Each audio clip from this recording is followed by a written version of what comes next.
بسم اللہ الرحمن الرحیم۔ تابوت بامانی لکڑی کا صندوق اور سکینہ یعنی تسکین والی چیزیں۔ تابوت سکینہ کے متعلق اکثر مفسرین کا خیال یہ ہے کہ یہ جنت سے ہی حضرت آدم علیہ السلام کے ساتھ زمین پر اتارا گیا اور یہ آدم علیہ السلام کی زندگی میں آپ کے پاس رہا۔ حضرت آدم علیہ السلام کے بعد نسل در نسل چلتے حضرت یعقوب علیہ السلام تک پہنچا۔ حضرت یعقوب علیہ السلام کے بعد آپ کی اولاد و انبیاء بنی اسرائیل کے قبضے میں رہا۔ موسیٰ علیہ السلام اس میں تورات شریف اور اپنا خاص سامان رکھنے لگے۔ سورہ بقرہ کے مطابق اس کی بادشاہی کی نشانی یہ ہے کہ تمہارے پاس وہ تابوت آ جائے گا جس میں تمہارے رب کی طرف سے دلوں کا چین ہے۔ اس مقدس صندوق میں حضرت موسیٰ علیہ السلام کا عصا اور ان کی مقدس جوتیاں اور حضرت ہارون علیہ السلام کا امامہ، حضرت سلیمان علیہ السلام کی انگوٹھی، تورات کی تختیوں کے چند ٹکڑے، کچھ من و سلوا، اس کے علاوہ حضرات و انبیاء کرام کی نشانیاں وغیرہ تھی۔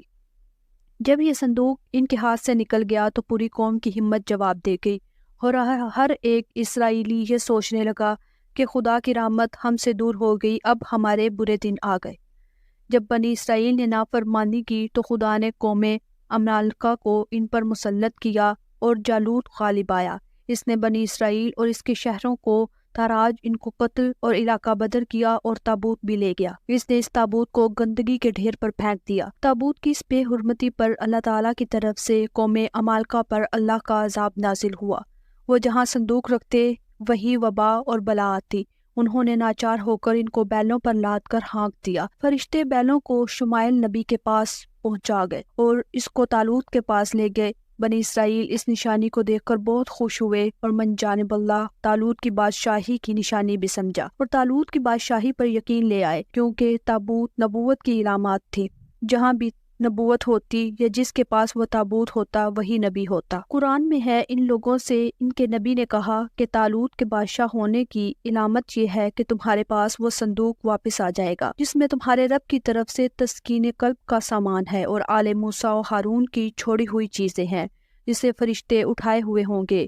اگر تم ایمان والے ہو تو یقیناً اس میں تمہارے لیے بڑی نشانی ہے۔ یہودیوں اور مسیحوں کے نظریے یہ بہت مقدس تابوت شمار کیا جاتا ہے اور ہمیشہ مذہبی رہنما اس کو اٹھایا کرتے تھے اور اس کی حفاظت کے لیے فوج کا ایک دستہ بھی ہمیشہ ساتھ رہتا تھا۔ نیز یہ بنی اسرائیل کے نزدیک فتح اور برکت کی علامت تھا۔ بنی اسرائیل لڑائی میں اس صندوق کو آگے رکھ کر اس کو وسیلہ بنا کر دعائیں مانگتے تھے۔ جب کوئی اختلاف پیدا ہوتا تو لوگ اسی صندوق سے فیصلہ کراتے اور قرعہ فعال لیتے۔ حضرت داؤد کے زمانے تک اس تابوت کو رکھنے کے لیے ایک الگ خیمہ لگا دیا گیا تھا۔ حضرت داؤد علیہ السلام نے خدا کے حکم سے خدا کا گھر بنانا شروع کیا جو حضرت سلیمان کے عہد میں مکمل ہوا، جو ہیکل سلیمانی کے نام سے جانا جاتا ہے۔ بابل کے بادشاہ بخت نصر نے اس ہیکل کو مکمل طور پر تباہ کر دیا اور آگ لگا دی۔ مال غنیمت کے ساتھ ساتھ تابوت سکینہ بھی لے گیا۔ آج بھی بہت سارے ماہر آثار قدیمہ اور خصوصاً یہودی مذہب سے تعلق رکھنے والے ماہر اس کی تلاش میں سرگرداں ہیں تاکہ اس کو ڈھونڈ کر وہ اپنی اسی روحانیت کو واپس پا سکیں جو کبھی ان کو عطا کی گئی تھی، کیونکہ بنی اسرائیل میں تابوت نبوت، بادشاہت اور غلبے کی علامات تھی۔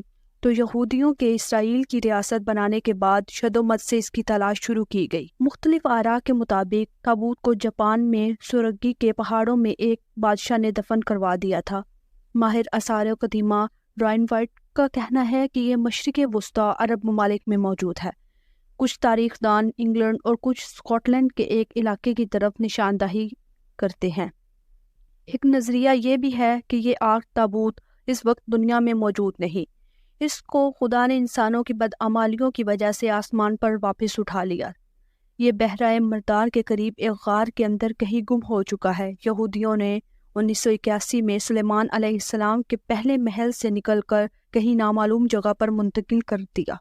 کچھ یہودیوں کا کہنا تھا کہ وہ صندوق اور ہیکل سلیمانی کی بنیادوں کے بالکل قریب پہنچ گئے تھے، لیکن اسرائیلی گورنمنٹ نے عرب مسلمانوں کے دباؤ میں آ کر اس کی کھدائی پر پابندی لگا دی تھی اور ان کو کھدائی کا کام نامکمل چھوڑنا پڑا۔ اس کو افریقہ لے جایا گیا جہاں ایتھوپیا میں ایک تاریخی چرچ ایکسم کے اندر یہ تابوت موجود ہے، جس کی تصاویر بھی موجود ہیں، لیکن یہودی پادری اس کو صحیح نہیں مانتے۔ ماہر آثار قدیمہ مارشل نے 1996 اور اس کے بارے میں بہت سے دلائل بھی دیے کہ تابوت سلیمان علیہ السلام کے محل، جس کو ہیکل سلیمانی بھی کہتے ہیں، میں کہیں دفن ہے، اور اب اسے ڈھونڈنے کی یہودی زیر زمین عرصے سے کوشش کر رہے ہیں اور آئے دن وہاں بیت المقدس میں کھدائی کرتے رہتے ہیں۔ بعض ذرائع کے مطابق تابوت سکینہ کی تلاش میں یروشلم میں زیر زمین انتہائی حد تک کھدائی اور سرنگیں کھودی گئی ہیں، اور شہر اندرونی طور پر کھوکھلا ہو چکا ہے، جس سے مسجد اقصیٰ اور بہت سی عمارتوں کے انہدام کا خطرہ منڈلا رہا ہے۔ ایک اور رائے کے مطابق تابوت سکینہ مسجد اقصیٰ کے نیچے دفن ہے۔ حضرت سلیمان علیہ السلام نے اس وقت کے معزز یہودیوں کو بلا کر یہ فیصلہ کیا تھا کہ اس کو نیچے دفن کر کے اوپر مسجد تعمیر کر دی جائے، اور اسی تعمیر کے دوران حضرت سلیمان علیہ السلام کی موت واقع ہوئی تھی۔ اسی لیے یہودی مسجد اقصیٰ کو شہید کرنا چاہتے ہیں۔ ہمیں عام طور پر صرف یہی لگتا ہے کہ وہ ہیکل سلیمانی تعمیر کرنا چاہتے ہیں، لیکن ان کا اصل مقصد اس تابوت کو حاصل کرنا بھی ہے۔ واللہ اعلم۔